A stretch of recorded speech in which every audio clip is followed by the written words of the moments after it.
Have you ever wanted something so bad that you decide to do something crazy to get it?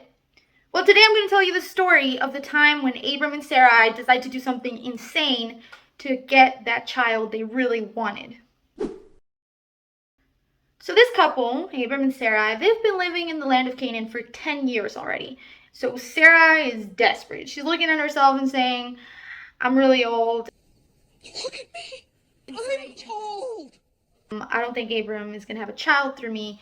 And maybe she was even thinking to herself, well, God never even specified that I would be the mother of the nations he said he was going to give Abram and all those descendants.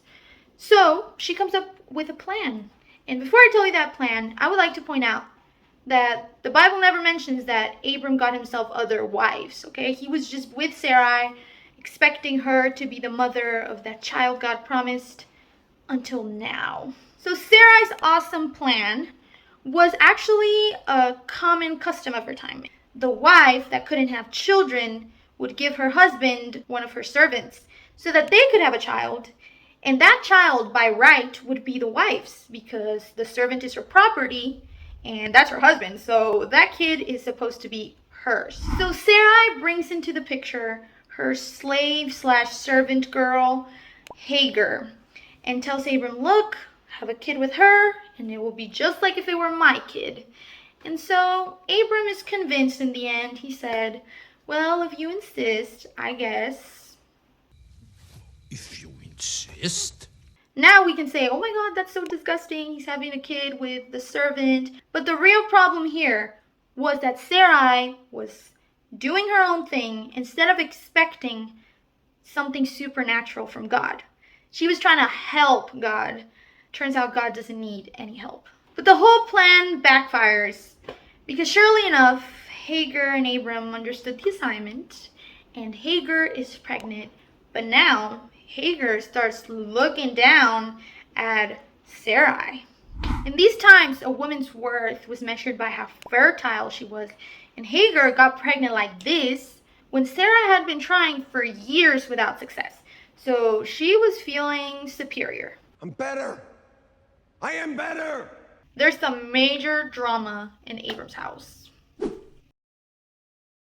So Sarah is super pissed at Hagar, so she goes to Abram and tells him, Abram, I actually blame you. It's your fault that she's giving me this attitude. Some say that maybe Abram was treating Hagar a little too much like a wife instead of like a servant. So Sarai complaining was a way to get Abram to define if she was a wife or if she was a servant. Abram tells her, she's your servant, do whatever you want.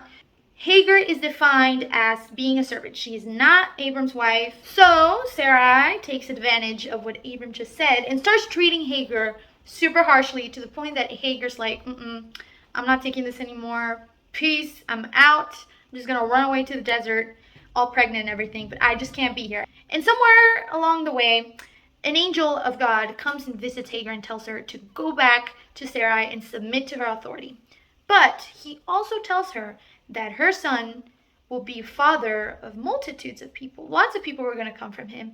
And he also compares him to a wild donkey. Your child will be like a wild donkey.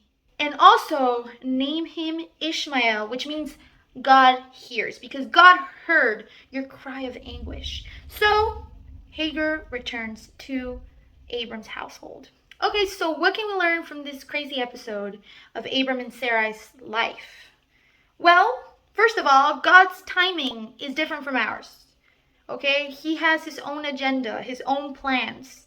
And although we think we can help God like Sarai tried, God doesn't need our help. Trust me, he doesn't need our help. He needs our faith in him. God knows what he's doing, and God's supernatural promises don't need our human intervention. God is always in control, and we shouldn't get desperate while we wait for what he has promised us.